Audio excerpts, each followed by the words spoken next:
Good morning, you lovely bunch. Welcome back. Thanks for tuning again. All that stuff. Welcome to what is one of my favourite routes in Devon. It's just a really nice, kind of semi-flat. I say flat. I wonder how many metres of climbing I've already done. So I've been riding for an hour. So about 20k and 271 metres of climbing. This is a flat route for Devon. This is the flattest route that I know. It's a mix of like gravel, road, everything. Nothing too aggressive. You could actually do it on a road bike. But the purpose of today's ride was to teach myself how to fuel correctly for long rides. Oh, completely off subject. Massive, massive congratulations actually to Sam Williams and Jesse Yates that just came first in the pairs for the Badlands. They basically rode, I think it was 800 kilometres or something they rode in 40 hours, no sleep, straight through, and they won it. So respect, well done guys. And that's like a long way off for me, but this is kind of what ideally I'd like to be able to do one day, you know, these like ultra distance events. I suck at fueling, and I set off today to be like, oh, I'm going to teach myself how to fuel. I've got like a nice like Sturker 90 carb mix in a big bottle. I'm going to have to like top up my water bottle when I get to a shop. I mean, I do only have one bottle. Bit of a fail for long rides, but this isn't a mega ultra ride, this is a test. So it's more about learning to eat constantly and drink constantly and getting that in my head, because I just don't do that. Me being me, I had a whole load of snacks ready to bring on this ride, and guess what? I forgot them all. I forgot all of my snacks. I've got no snacks at all. So now I've got a bottle of carb drink that I'm drinking, and this has to last me until I get to the shop at the end of this trail, which is like another 15k away. So I've started off pretty badly, but once we get to the shop, we're going to get a load of snacks. And I'm going to try and teach myself today how to like fuel regularly and like, you know, just have little snacks every now and then. So a lot of you guys left really good tips. And one of the ones that kept coming up was set an alarm on your head unit or on your phone or something for every 20 minutes, and then you have to eat and drink at those intervals. I mean, that just makes it a lot simpler, doesn't it? Especially if you're doing a really long ride and you're going to be tired, fatigued, and all that stuff. Anyway, let's continue along this gorgeous gravel trail, taking some sights of Devon, and see if I'm any good at this fueling thing, because so far I've managed to only drink a little bit of water. I didn't have any breakfast, and I forgot my snacks. Going well so far, isn't it? Right, let's go.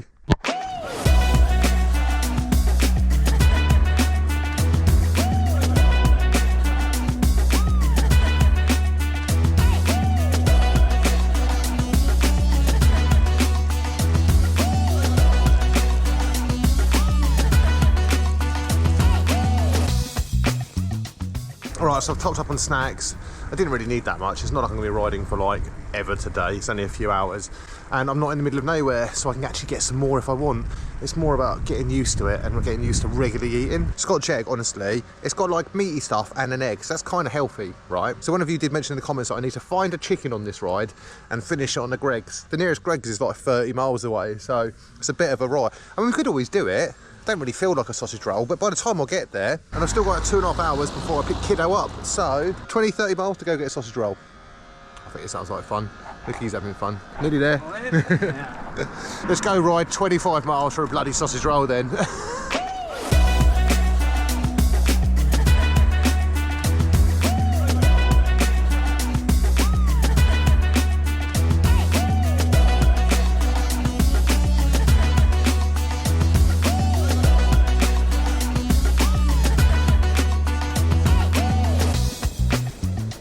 Another good tip you guys gave me was savoury snacks.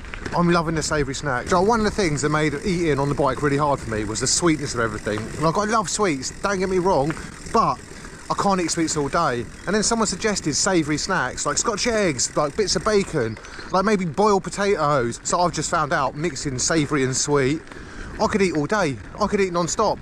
I've nearly eaten all my food though, so it's a good job we are on our way to get a sausage roll. So I think for me, mixing like sweet and savoury snacks keeps it a bit fresh. If it was sweet all day, it would just be too much. Well, we're 2 hours in, 444 metres of climbing, and about 40k. Not bad. So I think Greggs. Should we actually check? Right, I've actually got a bit closer. Apparently, the walking route is 11 miles. So we're going to ride 11 miles to go get a sausage roll. Right, onwards.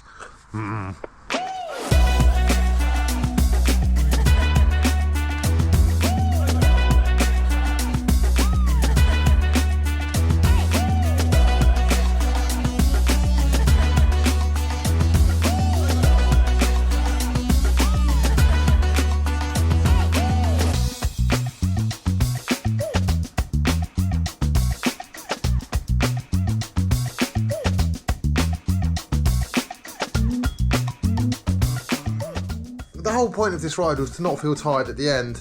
And do you know what? I don't feel that tired. Do you know what's drained me the most? I think it's the sun. It's just the heat. I didn't drink enough water.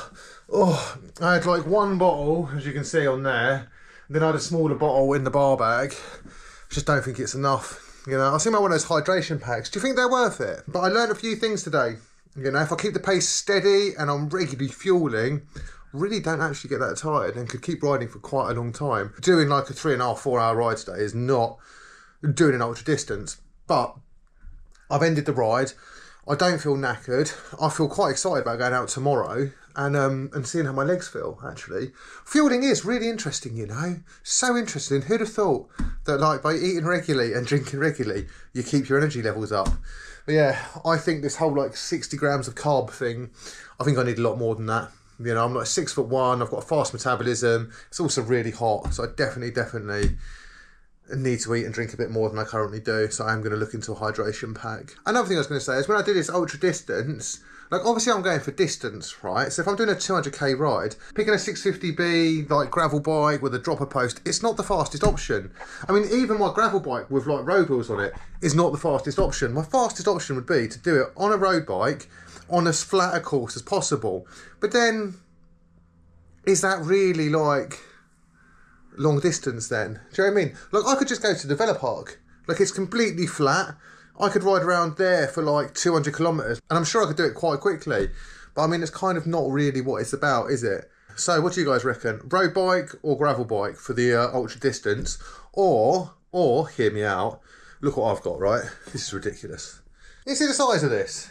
This is like I think this is, Dan made these actually for a track team and I actually managed to get my hands on one. Look at the size of that chainring. Is that not ridiculous?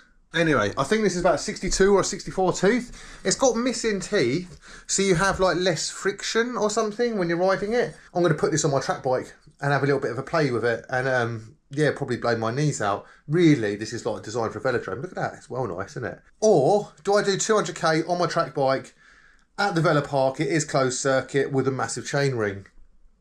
Who knows? Yeah, thank you as always for watching. Thanks for coming along for the ride. Thank you as always for all the support. Remember to like, comment, subscribe, and I'll catch you guys very soon. Bye.